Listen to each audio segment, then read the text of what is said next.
What's poppin' T Squad? It's me, Keisha, and I am back with the new All Tea, All Shade, T.I. and Tiny Family Hustle review. If you don't know, yesterday I went live with a live review of Insecure and we got caught up on all hot topics.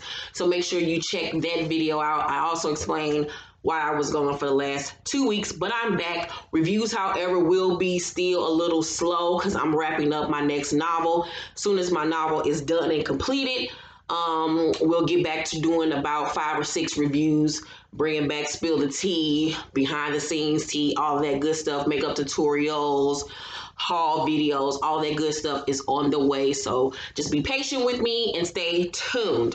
But so on tonight's episode, they flash back to a week before everything goes to shit with T.I. and his daughter Deja, with the whole him taking her to the gynecologist to check her hymen to make sure that she was still a virgin fiasco that occurred. So the family and the rest of the cast go on a cast trip to Mexico. And while they're on the trip, you see T.I. go over and speak to Deja, and he goes over and hugs her and kisses her as she's sitting in a chair. And you could just look on her face and see she was so uncomfortable. She didn't want to be touched by him. She was just like, it was just squirmy, like not how a daughter-father relationship should be.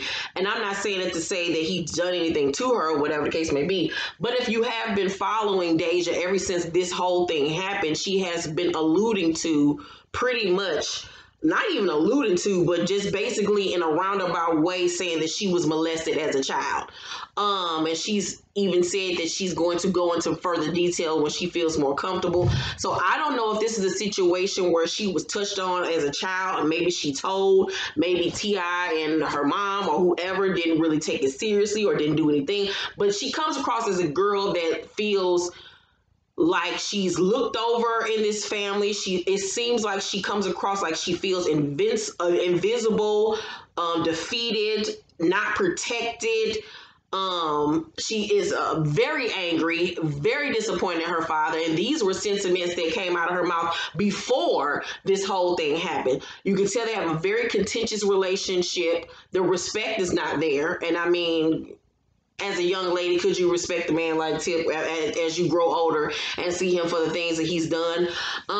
But yeah, their relationship is just very sad to watch. It's very, especially since we've seen Deja since she was about, what was that, about 8 or 9 years old on this show, and how close they used to be and how things have changed. And it's very sad to watch. But it was very telling because I'm a very big person on paying attention to people's body language, not just what comes out of their mouth. So Monica posed in the nude. You know, she's divorced now.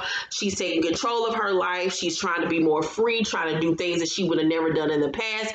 And I champion that. You know, it's a new lease on life. She's damn near 40 at this point in her life. Live life to the fullest, child. And if that means showing a little cootie cat, a little tat-a-tat-tat, a little titty-tit-tit, then go right ahead. The pictures were tastefully done. It wasn't anything crazy. So I liked it. So in one part of tonight's episode, Deja in her confessional says, and I quote, "I never felt like I fit in. To this day, I think I was placed in the wrong family." Wow. That is such a powerful statement. That is such a weighted statement. Once again, like I said, this girl is deeply affected by things that have gone on in her life. She seems like she's very wounded. She needs to be in therapy, not only for herself, but for her relationship with her father and this, sexual trauma that seems like she's been through. But the little girl is hurt, and it's just written in all over her face and her body language, her posture. Like, I just feel so sorry for her. Like, it was sad to watch. Like, I actually teared up a few times in tonight's episode watching this young lady and seeing such a broken girl. And if I can see it, imagine some no good ass nigga out here that sees that and takes advantage of that and puts her in an even worse situation. So, and this is why fathers are so important. This is why fathers are so important, especially good fathers. And it's obvious that she has been failed by T.I., and it's sad. So Toya and Tommy are back on track. They're using this vacation to continue to reignite that flame with their marriage. I'm still side-eyed that nigga. After my last review, excuse me, he went on his social media page. You know, they was tearing him up on social media, and he apologized profusely. I mean, so much so that he was in his comment section literally talking to everyone. You know how most celebrities are just, you know, say something like to maybe like the first 10 people. No, baby. I mean, I was scrolling. He was responding to everyone and admitting that he was 100% wrong, that he was working on himself. You know, it wasn't her fault. So I will give him that he's taking responsibility for his actions, and I just pray that he's continuing on as we speak. I know a lot of you have asked what he does for a living, and I Googled him, and he's an ex-football player. He played football in college, and now he has a successful business of his own. So he's not as rich as her, but I think he's a millionaire himself, if I'm not mistaken of what I read. So he has his own entity, his own thing. He's not just living off her. He got his own little paper. So everyone is having fun on the trip. They're all on a boat, on a yacht, when everybody's phones gets to buzzing because the T.I. taking her to the gynecologist story has hit the blogs and social media. So it's just awkward as hell at this point. Everybody like, I can't believe this. It's a mess. So Deja isn't talking to Tip after finding out about the article. She's embarrassed.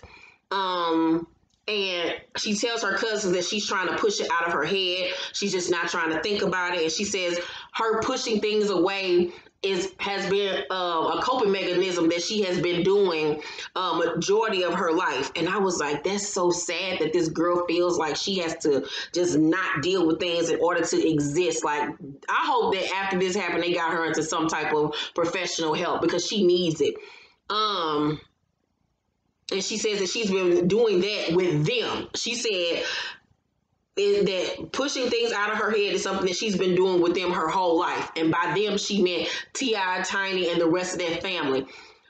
I want to know what happened to them. Like, what happened to her and that family? Who touched her, first of all?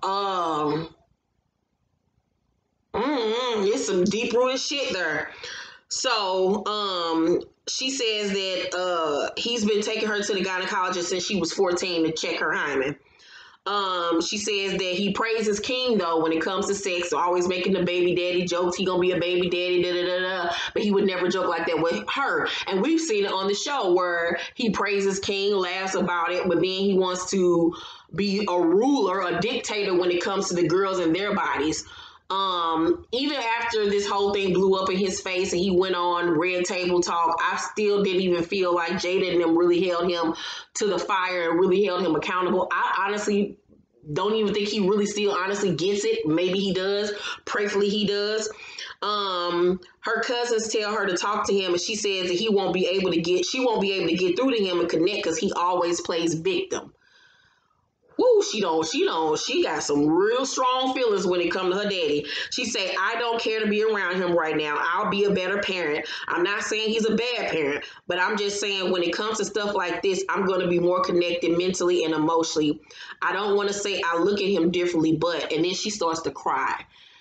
And I felt so sorry for her because of everything that's going on. And I've been that child growing up where I was disappointed in my parents and the way that they reared me and raised me with certain areas. And I vowed to do things differently with my own son. And I did correct it because I didn't want that to continue to go down our, family history. With T.I.'s father was hella old, and as you even said, as we saw in the episode with his mom, when his mom was talking to Tiny about how his dad was, basically chauvinistic, when it came to women, the disrespect with women and how women should behave and act and this and that, and how T.I. took those behaviors and now has, exemplified those same behaviors with his wife, with his children. children. And this is what happens when you become a parent most of the times, is that you take on the same actions as your parents and what you were taught. These are taught behaviors for him. And now he's being broken down to see that what you were, how you were raised and the things that were instilled in you, this backwards ass behavior from your father is not okay and it's not right. But this man, I'm 38. I think T.I. 37, maybe 38, my age. So this has been 30 some years of this mentality being implanted in his brain that he has to now reconfigure and recalibrate if he wants to change and be a better person and be a better husband and be a better father. It's all about, does he want to? Will he do the work? Will he? I hope after seeing tonight's episode, he sees the damage that he has caused with his daughter and hopefully does not repeat the same pattern with Eris and rectifies the wrongs that he's done with Deja, possibly Zanique. You know what I'm saying? Like, hell, with his wife. Because the disrespect there has just been like, whoa. But there's a lot of work to be done. It's just, once again, is he's willing to do the work and change his learned behaviors. Because now that he has been called to the carpet, it's either you gonna continue to do the same shit or you gonna make a change. And if you continue to do the same shit, you gonna alienate yourself to the point where that girl ain't gonna fuck with you at all. As soon as Deja get to the place where she don't have to talk to him or be around him, trust and believe that's what she's going to do. So Tip Mama confronts him on taking Deja to the gynecologist. He didn't even know that this had hit the internet and it had blown up. He says that he was joking but telling the truth at the same time. He says that he took her to the gynecologist initially because she had snuck out the house in the middle of the night to be with some little boy. For that, I can understand why he did it, because if my 14-year-old daughter sneaking out the house in the middle of the night to be with some little boy, what the hell is you doing? Yeah, you telling me I ain't do nothing, but at the same time, how can I trust you when you're doing sneaky shit? Would me as a parent go that far? No. But I would have had a conversation with her mother. We would have set her down. We would have taken her to the gynecologist to get to know about protecting herself, get her on some type of birth control just in case. But getting her hymen checked, I don't think that I would have allowed it to go that far. But I can understand the concern as a father about my 14-year-old daughter sneaking out in the middle of the night to be with some little boy. But taking her after that and continually doing that, it was just weird, bro. His mom tells him to talk to her. He then goes online and sees the public outrage. He says that it's a much bigger deal to the public than to him, which once again shows how ignorant he is. He says that normally he gives things on the internet 72 hours to basically blow over, but as you all know, that it didn't blow over and it became bigger and bigger and bigger the more he tried to ignore it. So everyone gathers for breakfast the next day and it's hella awkward as hell. I mean, it's awkward as hell. Tip is acting weird because he knows Deja is mad at him, but he doesn't know how to go to her correctly. So he's, hey, everybody, how you doing? How you all right? Deja, you okay? And like, it's just so awkward. He's putting her on the spot. She's already embarrassed. She know everybody are on the trip already talking about the shit. So he tried to talk to her. She's, looking this way, trying to avoid him. And in her confessional, she says that their relationship was decent, but things most definitely have changed at this point. And the fact that your daughter says that her relationship with you was decent says everything. Decent, bruh. Decent is I took a decent walk down the street. It was a decent meal. It was, man, like, that's what your daughter looks at you as a father as decent, bruh. So I hope that, changes are made, that he really takes this seriously and tries to change and rectify this relationship with that little girl, because that is a broken child. I want her to go lay on Iyanla Mammy titties immediately and just get a breakthrough and cry, because that little girl has been tremendously hurt by the people in her life, and it needs to be fixed. It really does. People need to step up and take accountability for failing that little girl, because she has been failed, and whoever touched on her needs to be put to the carpet, and that motherfucker needs to be taken care of too. So thank y'all for watching this review. Love y'all. Let's talk down below in the comment section. Make sure to thumbs up this video, like and subscribe, and hit that notification bell button. I will see you all Thursday for Growing Up Hip Hop. Love you. Bye.